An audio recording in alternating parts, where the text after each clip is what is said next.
Hi everyone. तो आज हम लोग जा रहे हैं चौकी ढाणी, जो बेसिकली जयपुर के अंदर ही है। So let's go. तो चलो फटाफट से गाड़ी में बैठते हैं, गाड़ी स्टार्ट कर। निकलते हैं चौकी ढाणी के लिए। एंड अभी ना हम लोग 6 बजे निकल रहे हैं और सर्दियों में तो दिन वैसे ही छोटे होते हैं, तो पहुंचते पहुंचते में रात तो वैसे हो जानी। तो बैकग्राउंड म्यूजिक में कॉपीराइट नहीं आई, इस वजह से मैं खुद ही अपना सॉन्ग निकाल रही हूँ।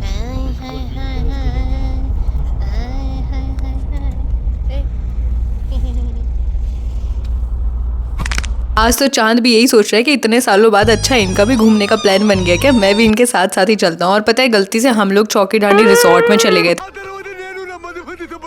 हमने ध्यान ही नहीं दिया। चौकी ढाणी अलग है एंड चौकी ढाणी रिसोर्ट अलग है। तो अगर आप लोग भी जा रहे हो तो ध्यान रखना, चौकी ढाणी की पार्किंग पहले आती है ना, उसके बाद रिसोर्ट है। तो फिर हम लोग घूम कर वापस आ गए थे अपने पार्किंग एरिया में। मालिक वो देखो वो देखो। तो फाइनली हम लोग पहुंच चुके हैं चौकी ढाणी एंड ये बहुत ही ज़्यादा सुंदर लग रहा था बाहर से। इसके अंदर ना शादी जैसी डेकोरेशन भी कर रखी है, शायद वो न्यू ईयर के ऊपर है इसलिए, क्योंकि अभी बहुत ज़्यादा ही विजिटर्स या फिर टूरिस्ट आए हुए हैं। सो इनका डेकोरेशन बहुत ही ज़्यादा मस्त था। अंदर की तरफ ना कैंडल्स वगैरह जल रही थी एंड बैकग्राउंड म्यूज़िक भी काफ़ी अच्छा था। शहनाइयाँ और पुंगियाँ बज रही थी जो काफ़ी अच्छी वाइब दे रही थी।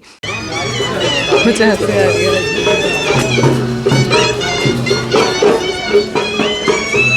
रिकॉर्ड कर दो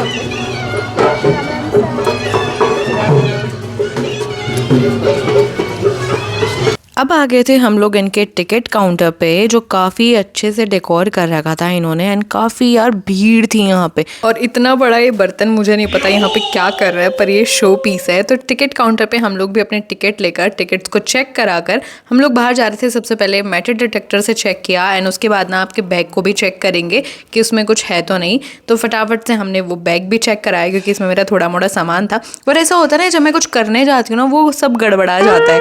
तो अभी ना मैं खुद वॉइस ओवर कर रही हूँ। उस टाइम मेरे दिमाग में आया कि यार बहुत ज़्यादा बैकग्राउंड नॉइस आ रही है, तो मैं इको पे कर देती हूँ। मेरे माइक ने वॉइस रिकॉर्ड करना ही बंद कर दिया इको पे। अच्छा, आगे की कहानी कभी और सुनाऊंगी। अभी ना कॉम्प्लीमेंट्री राबड़ी पीते हैं। सबसे पहले पापा हंस रहे थे कि यार भाई आपने तो बहुत ही बड़ा गिलास दे दिया। अंकल भी हंस रहे, जितना बताया गया उतना ही बड़ा तो देंगे हम लोग भी। तो चलो फटाफट से इसको पीते हैं। और यही गलती आप मत करना, बिना ठंडा किए ना मैंने इसकी सिप मार ली और मेरी पूरी जीभ जल गई है। सबने अपना अपना कूलर ले लिया था। तो चलो अब हम लोग लगे थे फोटोज एंड वीडियोस बनाने, क्योंकि स्टेटस पे भी तो लगाना है। एंड देखो लिटरली कितना ज़्यादा धुआं निकल रहा है इसमें से। अब मैं सब लोगों से आपको इंट्रोड्यूस करवा देती हूँ। ये है मोनू दीदी एंड इनके साइड में चिंटू दीदी। ये है हमारे जीजू, जिनकी मोनू दीदी के साथ शादी हुई 1 साल पहले। ये है उनका भाई नितिन एंड साइड वाली है मेरी बहन। ये है बड़ी मम्मी जो उनकी मम्मी है एंड ये है बड़े पापा जो उनके पापा हैं। मेरे मम्मी पापा कहीं दिखाई नहीं दे रहे, तो चलते हैं अभी आगे की ओर। सबसे पहले हम लोग जा रहे हैं खाना खाने। बाकी बाय द वे यहाँ पे डेकोरेशन देखो, जो क्रिसमस की डेकोरेशन थी ना वो हटाई नहीं गई है। एंड यहाँ पे ना बहुत सारी लाइक फायर कैंप भी चल रहे हैं। एंड मैं बहुत ज़्यादा डर गई थी इन भैया को देखकर, तो ये सही में इतनी ज़्यादा रियल एक्टिंग कर रहे थे। एंड यहाँ पे इनका वापस से वही शुरू हो गया। यहाँ पे चल रहा था बैंकर कंपटीशन की सबसे पहले अच्छी फोटो में कौन दिखना चाहता है। सो दूसरा कोई मुझे प्रिंसेस ट्रीटमेंट दे, इससे पहले मेरी बहन मुझे दे देती है ना। अब हम लोग फाइनली जा रहे हैं हाथ धोने, क्योंकि फिर हमें खाना खाने भी जाना है। देखो चौपट जीमन घर। तो सबसे पहले हमने ढूंढ ली एक मस्त सी जगह जहाँ से बैठ कर हम लोग मस्त डांस भी देख सकें खाना खाते टाइम। काफ़ी अच्छी वाइब दे रहा था यार, सामने डांस हो रहा और यहाँ पे आप जैसे मूवीज में दिखाते ना वैसी फीलिंग आ रही थी। तो चलो अभी फटाफट से ना भैया ने हमें प्लेट वगैरह दी, जिसके अंदर सबसे पहले उन्होंने मक्खन दिया है।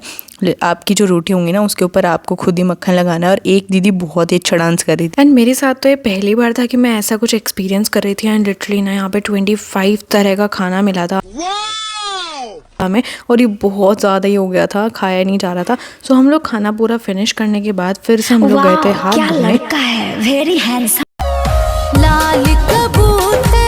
हमने फिर देखा था थोड़ी देर डांस एंड फोटोज लेने के चक्कर में मैंने तो आज लालटेन से ही एनर्जी ले ली। पीछे कुछ लोग आपको दिख रहे होंगे, क्या आप उन्हें जानते हैं? सफेद कपड़ा ओ ये तो वही हैं अभी न्यूली कपल्स, अपनी फोटो शूट वगैरह करने में लगे हैं। तो हम लोगों ने भी ये स्पॉट छोड़कर अब दूसरे स्पॉट पर जा रहे हैं। नटराज जी की मूर्ति नहीं, नाचने वाली जगह पे ज्यादा देखते हैं। मैंने वो पेंसिल देखी थी, नटराज वाली पेंसिल आती थी ना।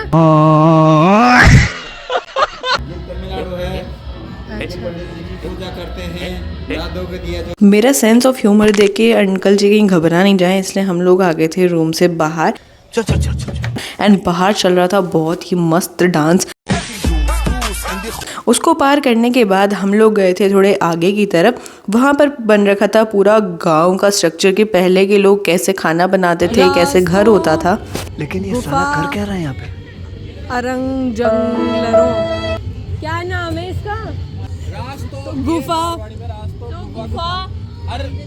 अच्छा आर अलग है। Okay okay. मैं इसको साथ ऐसा में मत पढ़ी हूँ। करो मेरी जान। जंगल जाते हुए सबसे पहले हमें दिखी एक केव जैसे छोटा भीम वगैरह में होती है, यानी काफ़ी सुंदर दिख रही थी यार। लिटरली इन्होंने जो कुछ भी बना रखा है ना बहुत सोच समझ के बनाया है, बहुत ही एंटिक चीज़ें हैं। रुको थोड़ा सा आपको गोरा कर देती हूँ। टुडुक टुडुक पोज चेंज। टुडुक ओके आ जाओ। यहाँ पे हर बात के आगे राम राम सा क्यों लिखा है? हम लोग तो यूज ही नहीं करते। तो हम भी तो राजस्थानी है पर हम तो यूज नहीं करते। अच्छा असली जंगल यहाँ है। गुफा से बाहर निकलते ही हमें दिखे कुछ आदिवासी जो कि अपना परफॉर्मेंस दे रहे थे बहुत तगड़ा वाला। परफॉर्मेंस दे दो एक दो। और साइड में ना बहुत सारे जो जानवर हैं उनको लाइक एक बाउंड्री के अंदर सिक्योर कर रखा है। ऊपर की तरफ बहुत सारे डॉग्स हैं जो कि उनकी रखवाली करते हैं, जैसे कि गाँव में होता है। मैं कभी वैष्णो देवी के नहीं गई हूँ, पर हमें यहाँ पर मिला था वैष्णो देवी जी का मंदिर, तो मैं वहाँ पे जा रही थी एंड मेरे साथ कोई नहीं आया था, तो मैंने सोचा अकेले ही विज़िट कर लूँ। एंड ये जो आपको केव दिख रही है ना, यही है उनका मंदिर। तो फाइनली जब मैंने वहाँ पे एंटर किया तो पंडित जी ने मुझे बोला कि आप साइड में बैठ जाइए।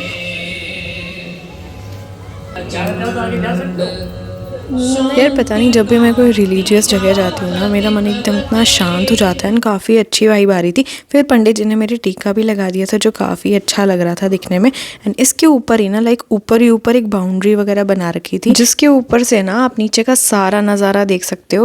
एंड यहाँ से आ रहा था पूरे हल्दी घाटी के वाइब, क्योंकि नीचे से तो हम इतना कवर नहीं कर पाते। फिर हम उसके नीचे से ही गए थे एक केव के अंदर, एंड ये काफ़ी अच्छी बना रखी थी। वहाँ पे ही एक साधु बाबा कर रहे थे जप, एंड उनका जो जप था उसके अंदर पता नहीं यार अजीब सा धुआं था, इतनी ज़ोर से खांसी आई ना कि सांस ही नहीं ले पाए। ओके कौन से बाबा आएंगे?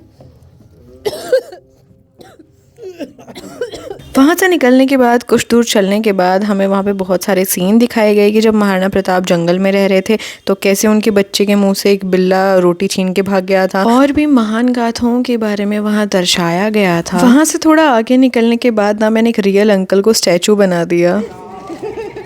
मुझे यही लगा स्टैचू है। फिर हमने प्रवेश किया हल्दी घाटी के मैदान में। उसी के दाईं ओर था जौहर कुंड। उससे थोड़ा आगे चलने के बाद यहाँ पूरा खेत खलिहान का रास्ता था, जहाँ पे जो किसान हैं उनके पीछे बकरियाँ वगैरह हैं, तो ऐसा पूरा दिखाया गया था। फिर यहाँ पे एक साउथ इंडियन मंदिर भी था, उसी के पास में गंगा तट था जो बहुत ही ज़्यादा प्यारा लग रहा था। एंड इसकी वाइब ना इतनी प्यारी थी, मैं आपको अभी आवाज़ सुनाती हूँ।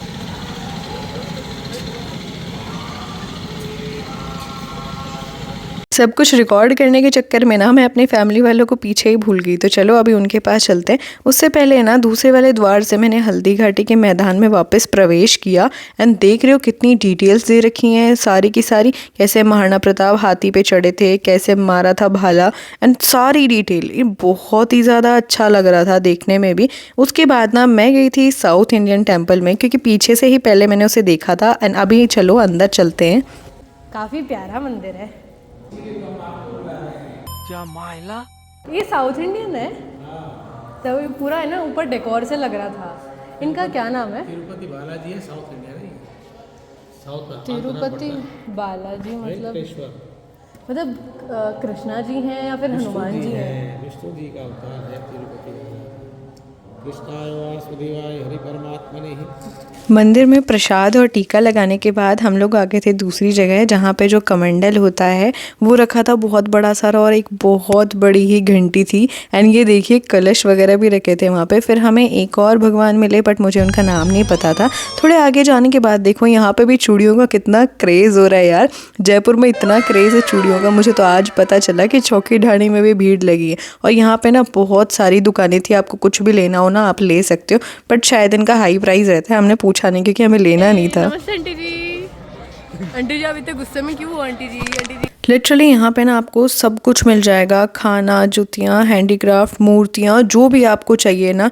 फिर हम लोग गए थे गेम सेक्शन में जहाँ पे सारे लड़के सबकी भीड़ लग रही थी आज तो कि कौन सबसे ज़्यादा मारने वाला है या कौन क्या जीतने वाला है।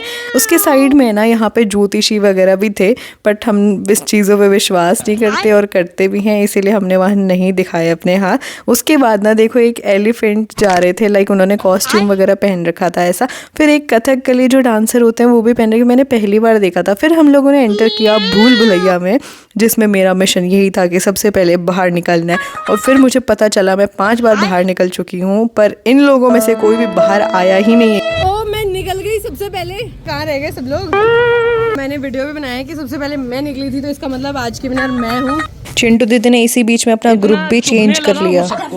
भूल भुलैया से आगे निकलने के बाद हमें मिले एक जादूगर भैया जो कि शो दिखा रहे थे, बट ये वाला शो मैंने पहले देखा हुआ है। तो हम लोग गए थे दूसरी जगह पे जहाँ पे सब लोग अपने बल का प्रदर्शन कर रहे थे। तो जीजा जी ने भी डंका बजा दिया। यहाँ पे चल रहा था आदिवासी डांस। आज तो बहुत ही ज्यादा घूमी हो गई, तुझे थकान नहीं लग रही क्या? और ऊपर से ठंड भी पड़ रही थी, तो हम तो आ गए थे अपने आप को सेकने एंड मज़ा तो आ रहा था। फिर हम लोग गए थे वॉशरूम जो काफ़ी अच्छे थे यार, मतलब इन्होंने तो सब कुछ इतना मस्त बना रखा है, आप लोग भी ज़रूर से विजिट करना। फिर पी थी हमने राबड़ी जाते जाते, एंड आज ना बहुत ज़्यादा ही कोहरा हो रखा था रोड के ऊपर। So that's it guys, thank you for watching. सब सबर कराए, सारा